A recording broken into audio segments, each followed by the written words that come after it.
Hello दोस्तों, मैं जयकांत सैनी स्वागत करता हूं आपके अपने चैनल बात IQ में। हम डिस्कस करें राजस्थान पत्रिका न्यूज़पेपर जयपुर एडिशन 24 नवंबर। तो बने रहिए इस वीडियो के साथ तक। There is lot to know and lot to discuss. तो आइए शुरू करते हैं आज का डिस्कशन। आज थोड़ा सा एक दो दिन मेरा जो डिस्कशन है वो डिले हो सकता है या हो सकता है कि कल ना भी आए, क्योंकि मैं थोड़ा सा बाहर हूँ, आउटिंग में हूँ और डिस्टर्ब रहेंगी थोड़ी सी चीज़ें। तो 2-3 दिन बाद चीज़ें अगेन मैं रिवाइव कर दूंगा और रेगुलरली चीज़ें फिर स्टार्ट हो जाएंगी। तो शुरू करते हैं आज का डिस्कशन। पेज नंबर में बात की गई है, ये बात की गई है अमेरिका में 11 दिसंबर से लगाए जाएंगे कोविड-19 के लिए टीके। तो ये इंपॉर्टेंट खबर है, आपको जानना बेहद ही जरूरी है कि कोविड-19 को लेकर क्या चर्चा चल रही है दुनिया भर के अंदर। तो अमेरिका ने ये पहल शुरू कर दी है। यहाँ पे कंपनी है इनकी फाइजर कंपनी और मॉडर्ना वैक्सीन ये तैयार कर रही है। बहुत ही फेमस, आपने नाम सुना हो, काफी ज्यादा चर्चा में है। फाइजर इसको लेकर के बहुत एडवांस लेवल पर चली गई है और हो सकता है कि ये 11 दिसंबर से सक्सेसफुली टीके का स्टार्टिंग है वो कर भी दे वहाँ पे। लेकिन इशू भारत के अंदर ये आ रहा है कि ये जो वैक्सीन है काफ़ी महंगी है, भारत इसे अफोर्ड नहीं कर सकता है, क्योंकि भारत बहुत बड़ी आबादी वाला एक देश है। तो यहाँ पे इशू भारत में इसको लेकर के चल रहे हैं कि किस प्रकार से ये जो दवाई वहाँ पे विकसित की गई है कि भारत में इसको कैसे लाया जाए और क्या ऑल्टरनेट हो सकते हैं भारत के पास। तो भारत के पास 2 ऑल्टरनेट और है, कोविशील्ड और कोवैक्सीन को लेकर के। तो यहाँ इनको लेकर के भी चर्चा चल रही है। कोविशील्ड इसको बना रहे हैं serum institute of India Pune. तो ये भी आपको पता होना चाहिए, इंपॉर्टेंट इंस्टीट्यूट है भारत के अंदर, serum institute of India Pune. तो कोविशील्ड इसको लेकर के चर्चाएं चल रही हैं कि ये हो सकता है कि हम जनवरी 2021 तक हमको मिल सकती है भारत को। और इसके अलावा जो बात की गई है कि इसकी जो मतलब सप्लाई चेन है उसको बनाने के लिए ये जो अन्य वैक्सीन है फाइजर मॉडर्ना, इसके लिए -17 डिग्री की ज़रूरत पड़ती है। लेकिन ये जो कोविशील्ड और कोवैक्सीन है इनको इसकी ज़रूरत नहीं है। तो ये भी इंपॉर्टेंट चीज़ है, क्योंकि इस प्रकार से जो रिसोर्सेज हैं वो भी हमको ज़रूरत पड़ेगी जो वैक्सीन को रखने के लिए, क्योंकि वैक्सीन ख़राब हो जाती हैं, इनको सूटेबल टेम्परेचर एक चाहिए होता है। तो वो भारत के अंदर प्रोवाइड नहीं हो सकता है, क्योंकि इतना अच्छा इंफ्रास्ट्रक्चर नहीं है भारत के पास और बहुत बड़ी आबादी है, बहुत बड़ा देश है ये। तो ये सारी की सारी चर्चाएं चल रही हैं, इनके बारे में आपको पता होना चाहिए। कोविशील्ड क्या है, कोवैक्सीन आपको पता ही है, मैं कई बार चर्चाएं कर चुका हूँ इसको लेकर के। फाइजर है, मॉडर्ना वैक्सीन है। तो इंपॉर्टेंट सारी की सारी वैक्सीन है, इनके बारे में आपको आइडिया होना चाहिए। चलते हैं आगे। पेज नंबर में बात की जा रही है, बिहार में भी इलेक्शन हो चुके हैं, आपको पता होगा। तो वहां पर नीतीश कुमार जी की सरकार फिर से बन गई है बीजेपी के साथ में, जो कि अलायंस के साथ बनाई गई थी। अब उसमें बात ये की जा रही है कि बिहार के अंदर जो विधानसभा है वहां पर प्रोटेम स्पीकर चुने गए जीतन मांझी जी। तो आपको पता होगा प्रोटेम स्पीकर क्या होते हैं। जब भी कोई नई असेंबली चुन करके आती है तो वहां पर एक सीनियर पर्सन को प्रोटेम स्पीकर बनाया जाता है। टेम्पररी एक पोस्ट होती है प्रोटेम स्पीकर, क्योंकि जब इसके बाद विधानसभा गठित हो जाएगी, शपथ हो जाएंगी, तो उसके बाद फिक्स एक स्पीकर बन जाएगा, वहां पर फिर ये प्रोटेम शब्द हट जाता है। तो ये आपको बेसिक डिफरेंस पता होना चाहिए प्रोटेम स्पीकर और स्पीकर के अंदर। तो जीतन मांझी जी को प्रोटेम स्पीकर बना दिया गया है। इसके बाद स्पीकर का पद वहां पे बन जाएगा और वो फिर फाइनली आगे तक बना रहता है, फिक्स होता है प्रोटेम स्पीकर का जो पद है। तो प्रोटेम स्पीकर का मतलब है कि अस्थायी एक व्यवस्था है जिसमें कि सीनियर पर्सन को बनाया जाता है असेंबली के। अब बिहार में एक और इम्पोर्टेंट चीज ये है कि बिहार के अंदर विधान परिषद भी है, मतलब कि विधानमंडल जो बिहार का है वहां पे विधानसभा और विधान परिषद भी है। तो आप मेरे को ये बताइए कि बिहार के अलावा ऐसे और कौन कौन से राज्य हैं, कमेंट बॉक्स में कमेंट करके बताइए कि जहां पर विधान परिषदें हैं। इसके अलावा जो शपथ ली जाती है विधानसभा लोकसभा में, उसके लिए 22 भाषाएं हैं। भारतीय अनुसूची की 22 भाषाओं में से आप किसी भी भाषा में शपथ ले सकते हो, ये आपके संविधान आपको राइट्स देता है। तो ये भी आपको इसके बारे में इंफॉर्मेशन होनी चाहिए। तो इंपॉर्टेंट चीज है, नोट कर लीजिएगा आप। पेज नंबर में बात की जा रही है, ये क्या बात की जा रही है, वायुसेना यानी कि एयरफोर्स को लेकर के कुछ चर्चाएं यहाँ पे चल रही हैं। तो इसमें बता रहे हैं कि डॉक्टर जो होते हैं, आपको पता होगा सारी की सारी जो फोर्सेज अपनी 3 मेजर, तो वहां पे डॉक्टर्स की भी पोस्ट होती हैं। तो उनको भी अभी जो फ्लाइट्स हैं उनको उड़ाने के लिए कुछ नीति ये लोग लेके आ रहे हैं। तो यहाँ बात की जा रही है, एयर चीफ मार्शल है RK भदौरिया जी। RK भदौरिया जी ने बताया यहाँ पे कि 1971 में इस प्रकार की व्यवस्था को बंद कर दिया गया था कि जो डॉक्टर्स होते हैं वो फ्लाइट नहीं उड़ाएंगे, लेकिन इसे फिर से स्टार्ट करने की बात की जा रही है। तो इसके बारे में आपको पता होना चाहिए, एयर चीफ मार्शल का नाम भी आपको पता होना चाहिए, इंपॉर्टेंट चीजें हैं।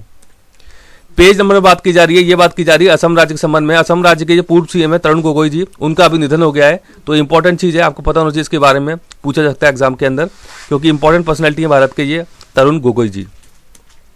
पेज नंबर 2 पे बात की जा रही है, ये क्या बात की जा रही है, ये एक पुरस्कार है, इसका नाम है कालिदास पुरस्कार, कालिदास सम्मान है ये। तो दिया जाता है, ये चित्रकार को दिया गया है, ये विजय वर्मा जी हैं। विजय वर्मा चित्रकार हैं राजस्थान के। मन की बात इनकी एक कृति है, मन की बात। तो इन्होंने इसको रिप्रेजेंट किया है, आपने सुना होगा मोदी जी मन की बात जो करते हैं उसको लेकर के इन्होंने कृति बनाई है मन की बात एक। तो वहां पे इनको कालिदास सम्मान दिया गया है। ये किसने दिया है कालिदास सम्मान?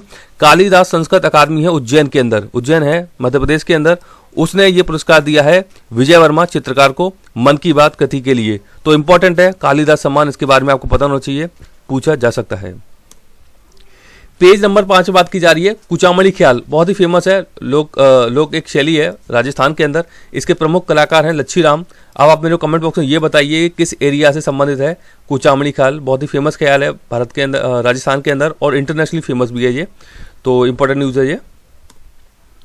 पेज नंबर 6 पे बात की जा रही है, ये यहाँ पे एडिटोरियल है। ये बीजेपी और कांग्रेस के लीडर, ये स्पीकर हैं दोनों की दोनों, ये मिनिस्टर भी हैं केंद्रीय सरकार में।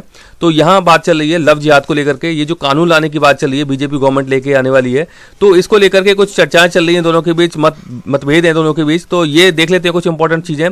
तो यहाँ बताया गया कि किसी को भी शादी करने का या अपनी लाइफ को जीने का आपको संविधान में अधिकार मिला हुआ। अनुच्छेद 14 आपको बताता है कि आप सभी मतलब समान रूप से हैं, कोई लिंग भेद के हिसाब से कोई मतलब कोई डिवीजन नहीं है, सभी लोगों को समानता का अधिकार है। अनुच्छेद 14 आपको पता होना चाहिए। अनुच्छेद 21 के अंदर ये भी बात बताई गई कि आपको जीवन जीने का राइट टू लाइफ आपको अनुच्छेद 21 देता है। यहाँ पे संविधान का इंपॉर्टेंट आर्टिकल है, बहुत ही ब्रॉड आर्टिकल है, इसकी व्यापकता में काफी सारी चीजें शामिल हैं। तो दोनों के दोनों आर्टिकल इंपॉर्टेंट है। बताया गया है कि इसको लेकर के प्रोविजन है अनुच्छेद 14 अनुच्छेद 21 में कि आप किस प्रकार से अपने जीवन को जीते हैं, किस प्रकार से आप चीजों को अडॉप्ट करते हैं अपने जीवन के अंदर।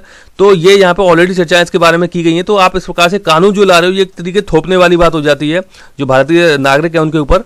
तो यहाँ पे बताया गया कि आईपीसी यानी इंडियन पिनल कोड, इसकी धारा है 503। यहाँ पे इस बात को पहले ही ऑलरेडी ये चीजें मेंशन की गई हैं कि धर्म परिवर्तन यदि कराया जाता है जबरन किसी का, तो उसको लेकर 2 साल की सजा का प्रावधान है। तो फिर आप इस प्रकार के जो कानून ला रहे हो, तो उसको लेकर ये इन्होंने प्रश्न पूछा है कि क्या इनकी मंशा है जो बीजेपी गवर्नमेंट लेके आ रही है यहाँ पे। तो हालांकि हम लोगों को पार्टी से कोई मतलब नहीं है यहाँ पे, अपने को केवल फैक्ट पता होना चाहिए क्या क्या चीजें चल रही हैं। तो आपको पता होना चाहिए अनुच्छेद 14 अनुच्छेद 21 के बारे में, और आईपीसी की धारा है 503, इसके बारे में भी आपको आइडिया होना चाहिए।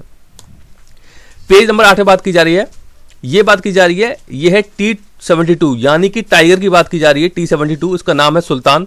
तो इसने अभी क्या किया है कि रणथंभौर जो नेशनल पार्क है वहां से निकल करके करौली के जंगल होता हुआ धौलपुर पहुंच गया है ये। तो ये इंपॉर्टेंट चीज है, इसके बारे में आपको पता होना चाहिए। देख लेते कुछ इंपॉर्टेंट और चीजें। तो एक नेशनल चंबल घड़ियाल अभ्यारण्य है, यानी कि नेशनल चंबल घड़ियाल सेंचुरी, ये इसके 3 एरिया और आते हैं इसके अंदर, काफी बड़ी सेंचुरी है। तो धौलपुर भी इसका एक पार्ट है, तो धौलपुर भी इसके अंदर आता है। ये जो इसका एरिया है, तो इसमें करौली भी आता है, सवाई माधोपुर भी आता है, काफी बड़ा एरिया है ये। इसके अलावा just a moment,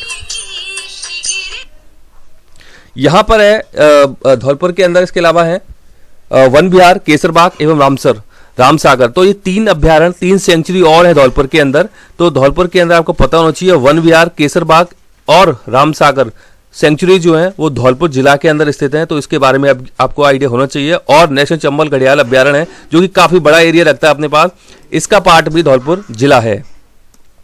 page number 9 पे बात की जा रही है, ये बात की जा रही है, अभी आपको पता होगा G20 की अभी मीटिंग होकर चुकी है जिसकी अध्यक्षता की है सऊदी अरेबिया ने। मैं आपको डिस्कस करके चुका हूं उसके बारे में। तो यहाँ पे IMF यानी कि इंटरनेशनल मॉनिटरी फंड की मुखिया, इनका नाम है क्रिस्टलिना बहुत कर रही है कि G20 जो देश हैं उनको नीति समर्थन बनाए रखने का आग्रह किया है। यानी कि जो G20 कंट्री है, बहुत ही इंपॉर्टेंट कंट्री है दुनिया की, वो उनसे अभी रिक्वेस्ट कर रही हैं कि आप जो पॉलिसीज है उनको लेकर के समर्थन दें, ताकि जो कोविड-19 का दौर है इससे निजात पा सके। किस प्रकार से दुनिया के अंदर इकोनॉमी को लेकर चलना है और किस प्रकार से चीज़ों को बेहतर करना है दुनिया के अंदर।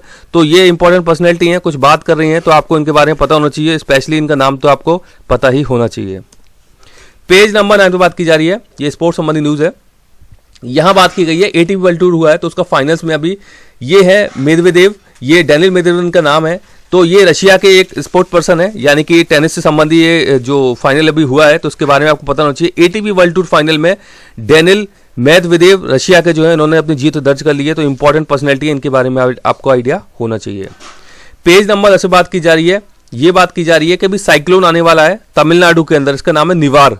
तो निवार जो है तमिलनाडु के अंदर साइक्लोन आने वाला है, यानी काफी ज्यादा नुकसान पहुंचा सकता है। हो सकता है यदि इसकी ज्यादा खराब स्थिति हो जाती है वहां पे, तो बारिश का दौर हो सकता है। आपको पता होगा कि तमिलनाडु के अंदर जो बारिश अभी होती है वो होती है आपकी नॉर्थ ईस्ट मानसून से, जो कि अब जो मानसून है भारत के अंदर रिटर्न कर रहा है वो भारत से, तो वो बारिश कराता हुआ जाता है तमिलनाडु के अंदर। तमिलनाडु के तटीय इलाके जो है, तो इंपॉर्टेंट चीज है, आपको इसके बारे में पता होना चाहिए, पूछा जाता है एग्जाम के अंदर। तो और भी चर्चा होगी इसके बारे में, यदि ये कुछ नुकसान पहुंचाता है तो उसके बारे में आपको आइडिया होना चाहिए कि निवार एक साइक्लोन है जो कि तमिलनाडु में आने वाला है। तो ऐसा स्काईमेट ने इसका एक एस्टिमेट किया है, अनुमान लगाया है। तो ये इंपॉर्टेंट चीज़ है। पेज नंबर 10 से बात की जा रही है गगनयान मिशन। कमेंट बॉक्स में बताइए गगनयान मिशन इसरो कब लॉन्च करेगा और इसरो की स्थापना कब हुई थी। दोनों प्रश्नों को उत्तर मेरे को कमेंट बॉक्स में कमेंट करके दीजिए।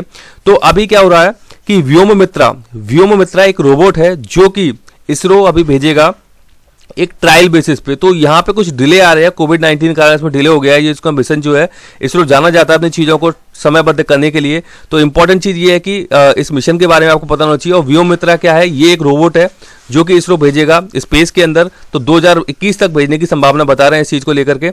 आप मेरे कमेंट बॉक्स में ये बताइए गगनयान मिशन को भेजने का लक्ष्य किस वर्ष तय किया गया है। तो इंपॉर्टेंट प्रश्न है। पेज नंबर 10 से बात की जा रही है, ये बात की जा रही है चीन से संबंधित न्यूज है ये। तो यहां बात की गई उइगर मुसलमान चीन के अंदर मिलते हैं। तो वहां पर इनके साथ कई बार अत्याचार किया जाता है चीन के द्वारा। तो जिनजियांग एक प्रोविंस है, एक प्रांत है, राज्य है चीन का, वहां पे ये मुसलमान पाए जाते हैं। जिस प्रकार आपने रोहिंग्या का नाम सुना होगा, रोहिंग्या जो है म्यांमार देश के अंदर पाए जाते हैं। काफी सारा अत्याचार उनके ऊपर भी हुआ था। तो इसी प्रकार न्यूज काफी कई बार आती रहती है कि उइगर जो मुसलमान है वो चाइना के अंदर मिलते हैं और बहुत ज़्यादा प्रताड़ित, बहुत ज़्यादा उनके ऊपर शोषण किया जाता है चाइना के द्वारा। लेकिन न्यूज़ इतनी ज़्यादा बाहर नहीं आ पाती है। तो ये आपको पता होना चाहिए कि उइगर मुसलमान कहाँ मिलते हैं, चीन में मिलते हैं, जिनजियांग प्रांत में। इंपॉर्टेंट है ये, आप इसका एक बार मैप भी देख लीजिएगा। तो आई होप कि वीडियो आपको अच्छा लगा होगा। वीडियो अच्छा लगा है तो जैसे लाइक करें, शेयर करें, सब्सक्राइब करें ताकि और भी लोग इस प्रकार की वीडियो का फायदा उठा सकें। और यदि आप मुझे कोई सुझाव भेजना चाहते हैं तो कमेंट बॉक्स में भेज सकते हैं या मुझे ईमेल भी कर सकते हैं। तो इसी के साथ धन्यवाद, मिलते हैं अगली वीडियो में।